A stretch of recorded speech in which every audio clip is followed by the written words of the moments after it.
বর্তমানে বাংলাদেশে যক্ষ্মা এবং অন্যান্য সংক্রামক রোগের সামগ্রিক পরিস্থিতি সম্পর্কে প্রাথমিক ধারণা। যেহেতু যক্ষ্মাটা তো অনেক বছর আগের রোগ, যদি বলি সেই 2000 বছরের চেয়ে প্রাচীন একটি রোগ, এবং সেটা কিন্তু এখন নির্মূল পর্যায়ে আছে। আমরা নির্মূলের জন্য কিন্তু কাজ করে যাচ্ছি, যেহেতু এটা মানে প্রতিরোধযোগ্য, নিরাময়যোগ্য রোগ, এবং সরকার এখানে বিনামূল্যে ওষুধটা দিচ্ছে যক্ষ্মা রোগের।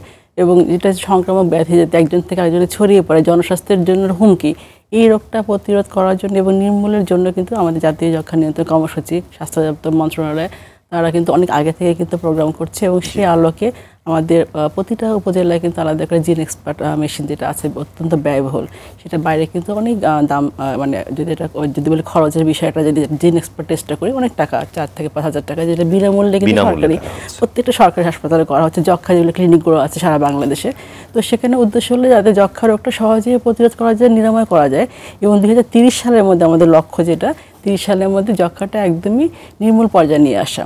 নির্মূল মানে তো একদমই তো শূন্য হয়ে যাবে না, নির্মূল মানে হলো যে এই রোগটা জনস্বাস্থ্য হুমকি হবে না, একদমই হলো যে কমে আসবে। সেইটার লক্ষ্যে আমাদের যে কাজটা করা, সেটা আমরা করে যাচ্ছি। এবং সারা বাংলাদেশে সেই যক্ষ্মার নিয়ন্ত্রণ কর্মসূচি কাজ করে যাচ্ছে, এবং প্রতি নিরলসভাবে আমরা কিন্তু কাজ করছি যাতে যক্ষ্মা রোগটা নির্মূল করা যায়। কারণ যেহেতু এটা কমিউনিকেবল ডিজিজ, একজন থেকে একজন ছড়িয়ে পড়ে, সেই রোগটাকে নির্মূল যদি না করতে পারি আমরা, তাহলে আমরা যেমন অতীতে কিন্তু অনেক রোগ কিন্তু গুটি বসন্ত নির্মূল হয়েছে, পোলিও, তো আস্তে আস্তে করে আমরা তো নির্মূল করতেই হবে। এটা মানুষের যাতে সহজে বুঝতে পারে কীভাবে নির্মূল করা যায়, কীভাবে যক্ষ্মা রোগ থেকে প্রতিরোধ করা যায়, সেই ব্যবস্থাপনার আলোকে কিন্তু সবাইকে সচেতন করা, সেই কাজগুলো কিন্তু আমরা করে যাচ্ছি।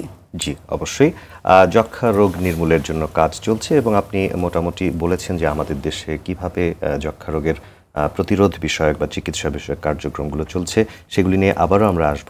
কারা বেশি যক্ষ্মা রোগে আক্রান্ত হতে পারেন বা হন বৈজ্ঞানিকভাবে, সেই বিষয়টি যদি একটু আমাদের দর্শকদের জন্য বলতেন। জি, ধন্যবাদ। সেটা হলো যে আমরা জন্ম থেকে যেটা বিসিজি ভ্যাকসিন দেওয়া হয় একটা শিশু জন্মের পরে, সেটা কিন্তু অনেকটা কাভার করে, কিন্তু অ্যাডাল্ট হওয়ার পর কিন্তু সেটা কাভারেজ দেয় না। সেই ভ্যাকসিনটাও নিয়ে কিন্তু, সেই টিকাটা নিয়ে কিন্তু অনেক জায়গায় কিন্তু তৈরি করার একটা চেষ্টা চলছে বেশ বিগত কয়েক বছরে, এবং কয়েক দেশের ট্রায়ালও কিন্তু চলছে। বাংলাদেশে এখনও ট্রায়ালটা চলেনি। যখন এটা সম্পূর্ণ হয়ে যাবে WHO, তখন এটা অনুমোদন দিলে সেটা কিন্তু একটা বলবো যে অনেক বড় একটা আমাদের জন্য, সবার জন্য সুখকর হবে যে যক্ষ্মার ভ্যাকসিনটা দিতে পারলে অ্যাডাল্টের পরে বুস্টার ডোজ হিসাবে। যেটা দিচ্ছে আমরা জন্মের পর, সেটা কিন্তু অনেকটা কাভার করে। তারপরেও কিন্তু দেখা যাচ্ছে এখনও শিশুরা কিন্তু আক্রান্ত হচ্ছে, সাথে তো বয়স্করা আছে, যাদের রোগ প্রত্যেক সময়টা অনেকটা কম থাকে। যারা যদি বয়স্ক পেশেন্ট যদি বলি, হাইপারটেনশন অথবা ডায়াবেটিস অথবা ক্যান্সারের রোগী যদি থাকে, যাদের রোগ প্রথমত এমনি কম থাকে, অথবা বাচ্চারা যদি থাকে, অনেক বাচ্চা দেখা যাচ্ছে ছোটোবেলা থেকে জন্মগত অনেক রোগ নিয়ে জন্মগ্রহণ করে, তাদের ক্ষেত্রেও দেখা যাচ্ছে যে রোগ প্রতিরোধ ক্ষমতা কমে গেলেই তখনই কিন্তু যক্ষ্মা রোগ, মাইকোব্যাকটেরিয়াম টিউবারকুলোসিস ব্যাকটেরিয়া দ্বারা, জীবাণুটা দ্বারা যক্ষ্মা রোগটা হয়, সেটা কিন্তু সহজে আক্রান্ত করে। তখন তারা দেখা যাচ্ছে এইটা যদি এখন বলবো সুখকর খবর হলো, যক্ষ্মা হলে রক্ষণ, সে কথাটা সত্য না। এখন কিন্তু যক্ষ্মা হলে ট্রিটমেন্ট করলে সে পেশেন্টটা ভালো হয়ে যাচ্ছে, আগের মতো কিন্তু ওই অবস্থা নেই। অনেক আগে কিন্তু ইঞ্জেকশন দেওয়া হতো, তারপরে কিন্তু ট্যাবলেটে চলে আসছে।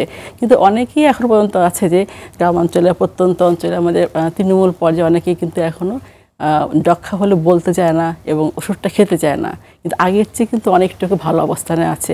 যদি বলি 15 সালের পরে এখন থেকে যদি বলি, অনেকটুকু কিন্তু যক্ষ্মা রোগটা মানে আক্রান্তের সংখ্যা কমে আসছে, মৃত্যু ঝুঁকিটা অনেকটা কমে আসছে, কিন্তু শনাক্ত সংখ্যা বেড়েছে।